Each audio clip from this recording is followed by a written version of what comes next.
आगा हाशिम गिरदाद खान एक गैंगस्टर है और इसे रहमत मंजिल में रहने वाले लोगों से शदीद नफरत है। आज वो जो कुछ भी बना है रहमत मंजिल के सरबराह अकमल यूसुफ जई की वजह से बना है। अकमल यूसुफ जई के बाप सकरीन यूसुफ पुलिस में एक आला ओहदे पर थे। जब उन्होंने तारिक भाग के बाप को पुलिस एनकाउंटर में मारा था, वो एक बहुत बड़ा दहशतगर्द था। उसके मरने के बाद तारिक भाई ने अपने बाप की जगह ले ली। अकमल यूसुफ जई वो भी अपने बाप सकलेन यूसुफ जई की तरह एक अच्छे ओहदे पर पुलिस में है। उन्होंने अपने बाप के साथ मिलकर तारिक को मारने आते, पर तारिक की बजाय उसकी बीवी और बच्चा मर जाते हैं। तारिक बा करीम जई को पैगाम भेजता है कि इनके घर में अगर लड़की पैदा हुई तो वो उसके 18 के होते ही उससे शादी कर लेगा। कलीम जई के घर अजना पैदा होती है। अजना के पैदा होते ही उनकी नींद उड़ जाती है। वो तमाम पुलिस फोर्स उसकी सिक्योरिटी में लगा देते हैं, पर जब वो इस दरिंदे से अजना को नहीं बचा पा रहे थे। इन्हीं दिनों गिरदाद हाशिम पुलिस फोर्स ज्वाइन करता हुआ एक ईमानदार, मेहनती और बहादुर इंसान है। कलीम यूसुफ जई को उसकी बहादुरी पसंद आती है। वो उसे घर बुलाकर सारी बात बताते हैं और आखिर में उसे दरख्वास्त करते हैं कि वो अजना को अपने निकाह में ले ले। गिरदाद अजना से निकाह कर लेता है। निकाह के दूसरे रोज़ कलीम जई पर दुक्का पहाड़ गिर जाता है। जिस दरिंदे से वो अपनी बेटी को बचा रहे थे, वो जुल्म की दुनिया के बादशाह जरदाद हाशिम के बाप आगा हाशिम का जिगरी दोस्त है। वो फ़ौरन जरदाद को उसके ओहदे से बरतरफ करके उसे गिरफ्तार कर लेते हैं। जरदाद की चीख कर इन्हें अपनी बेगुनाही का यकीन दिलाता है। इन्हें बताता है कि वो अपने बाप भाई की तरह गैंगस्टर नहीं है। उसकी माँ ने उसकी अच्छी तरबियत की थी, उसे अच्छा इंसान बनाया, पर कलीम उसकी बात का यकीन ही नहीं करता और अपने ओहदे का गलत फ़ायदा उठाता है। इस पर बहुत तशद्दुद करते हैं वो लोग और उसे कहता है कि वो अजना को तलाक दे। जरदाद को उनके बुरे रवैये की वजह से जिद हो जाती है। वो अजना को तलाक देने से इनकार कर देता है। कलीम उसे किसी तरह सजाए मौत दिलवा देता है। आगा हाशिम बहुत खुश होता है कि उसका बेटा मर जाएगा, जिसने उसके अड्डों को बर्बाद कर दिया है, अपने ही बाप के आगे खड़ा हो गया है। भरी दुनिया में कोई भी उसके लिए जुल्म के खिलाफ नहीं खड़ा था। वो बिल्कुल सना था, पर अल्लाह ने अपने बंदे को अकेला नहीं छोड़ा था। फांसी लगने वाले दिन जेल में आग लग जाती है। जरदाद जेल से फरार हो जाता है और वो अपने बाप से भी बड़ा डॉन बन जाता है और उसका बाप भी उसका सबसे बड़ा दुश्मन बन चुका है। तारिक बाप अजना को अपने साथ ले जाने के लिए इस पर हर तरह के हमले करवा रहा है। जो काम कलीम जही नहीं कर पा रहे थे, वो काम जरदाद कर रहा है, अपनी जान की परवाह ना करते हुए। तारिक भा से बचा रहा है। कलीम जई जरदाद को फ़ोन करके कहता है कि वो अजना को अपने साथ ले जाए। जरदाद उन पर तंज करता है कि जब खुद की जान और उनके ख़ानदान की जान को ख़तरा है तो वो उससे जान चुरा रहे हैं। अगर अजना की जगह उनकी सगी बेटी होती तो क्या वो उसे भी उसके हवाले करते। कलीम यूसुफ की आंखें फट जाती हैं कि उसे सच का कैसे पता चला। वो तो आज तक अजना को ढाल बनाए हुए आ रहे हैं। उनकी तरफ आया हुआ हर जुल्म अजना ने झेला है। वो जरदाद को कहते हैं कि वो अजना को उनके घर से ऐसे लेकर जाए कि अजना को लगे कि वो उसे नहीं बचा पाए।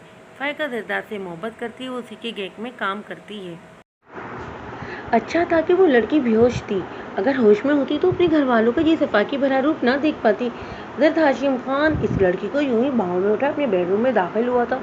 वो जैसे ही इसे लेटाने के लिए बेड की जानिब झुका, उसकी नज़र अपनी गिरेबान पर पड़ी थी, जिसे अजना ने अपनी मजबूत गिरफ्त में पकड़ रखा था। जरदाद के चेहरे के ज़ाविये गुस्से से तब्दील हुए थे। उसे काफ़ी सख्ती से अजना का हाथ पकड़कर दूर झटक दिया था। अगर यह हरकत इस लड़की ने पूरे होशो-ओ-वाद में की होती तो इस वक्त उसका ठिकाना जिंदान खाना होता। उसे बेड पर लेटाकर मजीद एक नज़र डाले बगैर वो वहाँ से निकल गया था। जैसे अगर पलटकर उसके हसीन सरापे को देख लेता तो पत्थर का हो जाता। फ़ायका को जिंदान खाने से निकाल लिया गया था, मगर पूरी तरह होशो-ओ-वाद में लौटते जो खबर उसे मिली, उसने फ़ायका का सुकून पूरी तरह से छीन लिया था। जरदाद अपनी बीवी को यहाँ ले आया था। वो इस वक्त जरदाद के बेडरूम में थी। यह खबर सुनकर फ़ायका के सीने पर सांप लौट गए थे। फ़ायका, अब की बार कुछ गलती मत करना, माफ़ी नहीं मिलेगी। तुम खुद को सर की नज़रों में मजीद गिराओगी। नसीबा बीबी ने सिर पकड़कर रूसी फ़ायका को देखकर अशिक्षिता समझाया था, जो हर बार जज्बात में आकर उल्टी सीधी हरकत कर जाती थी। नसीमा बेगम जरदाद की पुरानी मुलाजमा थी। वो इन्हें काफ़ी इज्जत देता था। उसकी माँ के बाद नसीमा बेगम ने ही उसे पाला था। नसीमा बेगम उसे बिल्कुल सगे बेटों की तरह मोहब्बत करती थी। उन्हें जरदाद समेत वहाँ सभी अम्मा कहकर पुकारते थे। वो सबका बहुत ही ज़्यादा ख्याल रखती थी, मगर वो खुद जरदाद को हमेशा सर कहकर पुकारती थी। अम्मा, क्या सर को एक बार भी मुझसे मोहब्बत महसूस नहीं हुई? क्या मेरी मोहब्बत इतनी कमज़ोर है जो सर के दिल तक नहीं पहुँच पाई? वो इस पराई लड़की को अपनी बीवी बनाकर अपने कमरे में ले आए, जो उनके दुश्मनों की बेटी है। فائقہ اپنے آنسوؤں کو بے دردی سے رگڑتے ان سے سوال کرتے بولی تھی، تمہاری محبت ان کے دل تک اس صورت میں پہنچ پاتی نا جب ان کا دل احساس سے خالی ہوتا۔ جب ان کے دل میں کسی اور کے لیے محبت ہے تو وہ تمہاری محبت کو کیسے قبول کر سکتے ہیں؟ نسیمہ بیگم کی بات پر فائقہ نے بے یقین بھری نگاہوں سے ان کی جانب دیکھا تھا۔ نہیں، آپ کو کوئی غلط فہمی ہوئی ہے، سر اس لڑکی سے محبت نہیں کرتے، آپ بے شک پوچھ لیں ان سے، میں اپنی محبت کی قسم کھا کر کہتی ہوں وہ اس محبت سے انکاری ہوں گے۔ فائقہ ایک دم جذباتی ہوئی تھی، جبکہ اس کا یہ دیوانوں جیسا انداز نسیمہ بیگم دھیرے سے مسکرا دی تھی۔ میں جانتی ہوں سر اس بات پر فوری انکار کریں گے، بے شک میں ان کی سگی ماں نہیں ہوں مگر پالنے والی ضرور ہوں، ان کو اچھے سے جانتی ہوں۔ اگر وہ لڑکی ان کی محبت نہ ہوتی تو اس وقت ان کے بیڈ روم میں نہ ہوتی۔ وہ لڑکی ان کے لیے بہت خاص ہے، چاہے وہ پوری زندگی اس بات کا اقرار نہ کریں مگر وہ کبھی اسے اپنی زندگی سے جدا بھی نہیں کریں گے۔ آج تک ہاشم داد اپنے کسی پلان سے پیچھے نہیں ہٹا۔ ان کے پلان میں ادنا کو رخصت کروانا تو تھا ہی نہیں، وہ اسے طلاق دینا چاہتے تھے مگر انہوں نے ایسا نہیں کیا۔ پہلی بار وہ اپنے اصولوں کے خلاف گئے تو پھر سوچو کوئی تو خاص بات ہوگی اس میں۔ نسیمہ بیگم نے بہت ہی اچھے طریقے سے فائقہ کی ساری امیدیں توڑ دی تھی۔ تم سیراب کے پیچھے بھاگ رہی ہو فائقہ، جہاں تمہیں اپنی بربادی کے سوا کچھ نہیں ملنے والا۔ اس کے پیچھے مت بھاگو جس کے لیے تم ایک تنکے کے برابر بھی اہمیت نہیں رکھتی، بلکہ اسے اپنا لو جو تم سے محبت کرتا ہے۔ نسیمہ بیگم کا اشارہ کس جانب تھا فائقہ اچھے سے سمجھ چکی تھی، مگر وہ ان سب باتوں کو سمجھ کر بھی نہیں سمجھنا چاہتی تھی۔ اس کے سر پر تو بس زرداد خان ہاشم کی محبت کا بوجھ چڑھا تھا جو اسے کوئی نقصان کروا کر ہی دم لینے والا تھا۔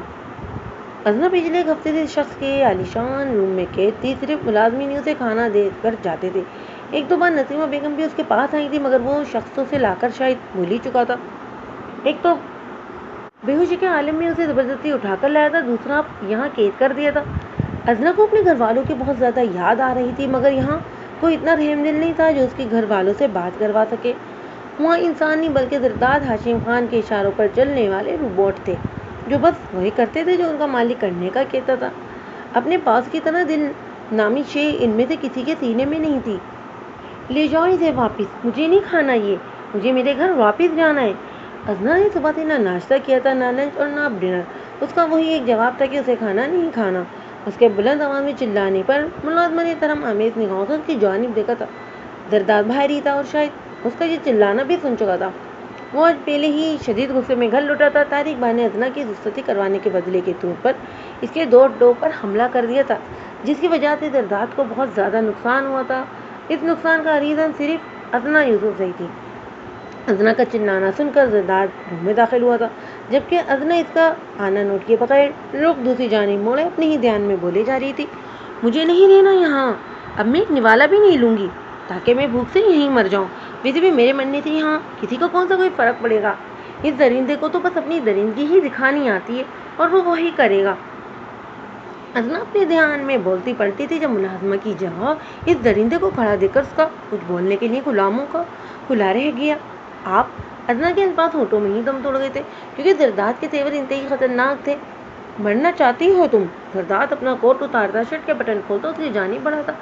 نہیں، ازنا نے فوراً اپنی میں سر ہلایا تھا۔ اسے شرٹ اتارتے دیکھ کر ازنا کے پسینے چھوٹ چکے تھے، مگر ابھی تو تم ایسی کسی خواہش کا اظہار کر رہی تھی۔ زرداد اس وقت سیریونیا ٹراؤزر میں لبتا، اس کے ہاتھ میں گن موجود تھی جسے ازنا کی ٹھوری پر رکھتے اس نے ازنا کا چہرہ اوپر کیا تھا۔ اس کی ہرنی جیسی آنکھوں میں اپنا خوف دیکھ کر زرداد کو اچھا لگا تھا۔ وہ بہت زیادہ غصے میں تھا مگر اس وقت اسے اپنا غصہ ظاہر ہوتا محسوس ہوا تھا۔